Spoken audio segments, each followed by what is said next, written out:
ಹೊಳಲ್ಕೆರೆ ಪುರಸಭೆ ಪೊಲೀಸ್ ಇಲಾಖೆ ಹಾಗೂ ಶಿಕ್ಷಣ ಇಲಾಖೆ ಸಂಯುಕ್ತ ಆಶ್ರಯದಲ್ಲಿ ದಿನಾಂಕ 5/6/2025 ವಿಶ್ವ ಪರಿಸರ ದಿನಾಚರಣೆ ಅಂಗವಾಗಿ ಶ್ರೀ ವಿಜಯಸಿಂಹ ಕಾಟ್ರೋತ್ರವರ ಅಧ್ಯಕ್ಷತೆಯಲ್ಲಿ ಹೊಳಲ್ಕೆರೆ ಪಟ್ಟಣದ ಪೊಲೀಸ್ ಠಾಣೆ ಮತ್ತು ಸರ್ಕಾರಿ ಮಾದರಿ ಪ್ರಾಥಮಿಕ ಶಾಲೆ ಆವರಣದಲ್ಲಿ ಗಿಡ ನೆಡುವ ಕಾರ್ಯಕ್ರಮವನ್ನು ಹಮ್ಮಿಕೊಂಡಿದ್ದು ವಿವಿಧ ಬಗೆಯ ಗಿಡಗಳನ್ನು ನೆಡಲಾಯಿತು.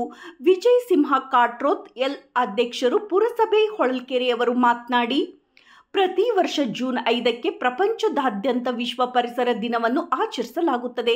ನಮ್ಮ ಪರಿಸರದ ಸ್ವಚ್ಛತೆ ಕಾಪಾಡುವುದು, ಹಸಿರನ್ನು ಬೆಳೆಸಿ ಉಳಿಸುವುದು, ಮಾಲಿನ್ಯವನ್ನು ತಡೆಗಟ್ಟುವುದು ಹಾಗೂ ಭೂಮಿ ಮೇಲಿರುವ ಪ್ರತಿ ಜೀವಿಗೂ ಸುಸ್ಥಿರ ಜೀವನಕ್ಕೆ ನೆರವಾಗಲು ಪರಿಸರವನ್ನು ಅಣಿಗೊಳಿಸುವುದು ಈ ದಿನದ ಆಚರಣೆಯ ಉದ್ದೇಶವಾಗಿದೆ.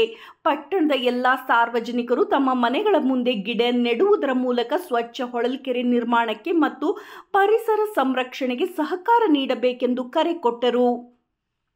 ಈ ಸಮಯದಲ್ಲಿ ಉಪಾಧ್ಯಕ್ಷರಾದ ನಾಗರತ್ನ ವೇದಮೂರ್ತಿ, ಸದಸ್ಯರಾದ ಮಲ್ಲಿಕಾರ್ಜುನ್, ಸುಧಾ ಬಸವರಾಜ್, ನಾಮನಿರ್ದೇಶಿತ ಸದಸ್ಯರಾದ ಬಸವರಾಜ್, ಕರಿಯಪ್ಪ, ಮುಖ್ಯಾಧಿಕಾರಿ ಫಿರೋಜ್ ಖಾನ್, ಬಿಇಒ ಶ್ರೀನಿವಾಸ್ ಮತ್ತು ಸಿಬ್ಬಂದಿಗಳು ಹಾಗೂ ವಿದ್ಯಾರ್ಥಿಗಳು, ಪೊಲೀಸ್ ಇಲಾಖೆ ಸಿಬ್ಬಂದಿಗಳು, ಪುರಸಭೆ ಕಚೇರಿ ಸಿಬ್ಬಂದಿಗಳು ಹಾಗೂ ಪೌರ ಕಾರ್ಮಿಕರು, ಪಟ್ಟಣದ ಸಾರ್ವಜನಿಕರು ಹಾಜರಿದ್ದರು.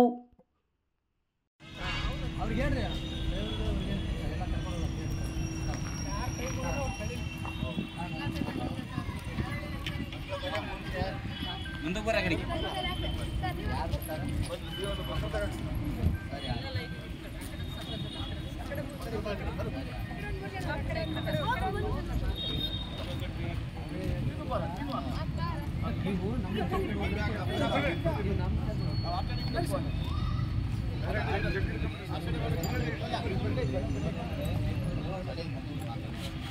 ಇಷ್ಟನಾ